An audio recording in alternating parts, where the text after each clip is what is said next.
CARMI Levy is, of course, a tech expert. We talk weekly at this time, but we're going to take a bit of a different shift on this because, as I said a moment ago, a lot of people wondering what the hell's going on as far as cell phone service is concerned. And for a lot of people, once we had this power outage, of course, that we've been dealing with, suddenly to find out they can't access their data, even their phone reception is spotty when they try making calls. We've had that happen here to us today. It was happening with me Taking some earlier calls, too. yeah. The phone, basically, it's just gone wonky. Everything's a little wonky. So, CARMI, I mean, I understand that cell phone towers work, I guess, to some degree on electricity. Is that really what's going on here?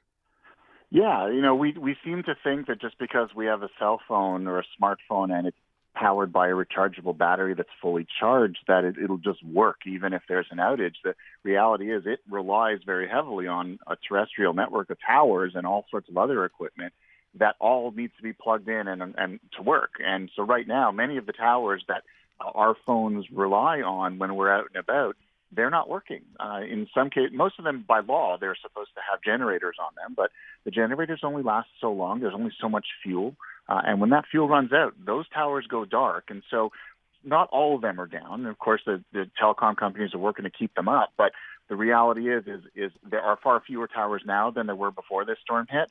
And because everyone is hammering away on their phones right now, they're trying to update the Hydro-Quebec map to see when service is going to come back in their area. They're all trying to communicate with each other. They're updating their Facebook feeds and their other social media feeds to find out what's going on in their neighborhoods.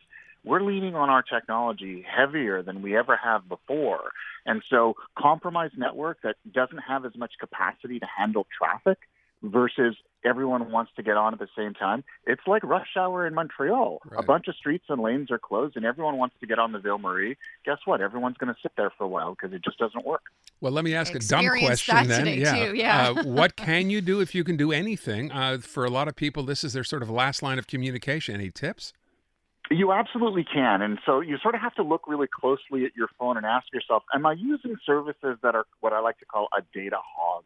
So, for example, if you're trying to make FaceTime or Skype videos with everyone, think about that for a second. That moves a lot of data. They're very data intensive.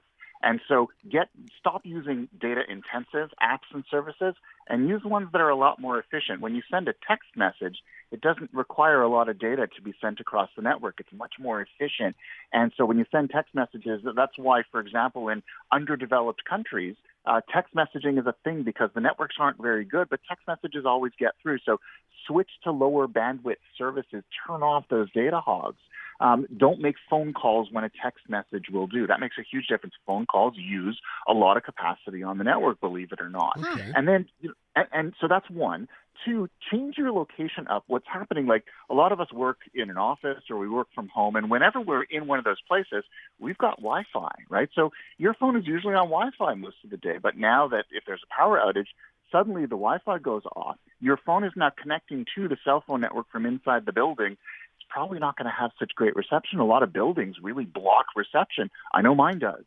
And so either move closer to a window, move around the building, take a look at how many bars you have, or go outside. That can make a huge difference. Or if you're in your house, go down the block. That makes it, in my neighborhood, I do that all the time. I live in a dead zone, but half a block away, I take the dog for a walk and I catch up on my stuff if there's an outage.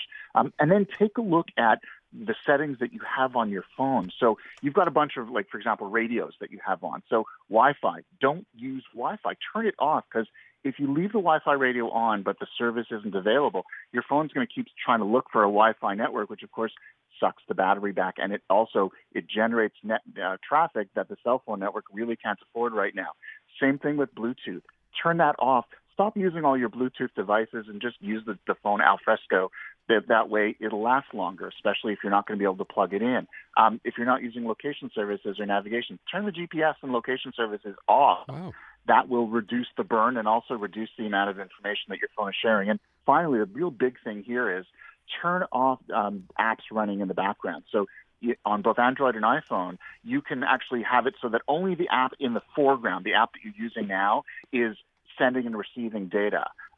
What you don't want to have is every app that you've got open trying to get onto the network, send data back and forth. That can also slow things down for you, and it can slow things down for a lot of people. So if you simplify the settings on your phone, it can go a long way toward ensuring when you do want to send that message out or you want to use that app, you'll be able to. Wow. Excellent advice, Wow. CARMI. You are so awesome. Geez, how do you know? Oh, yeah, you're the tech expert.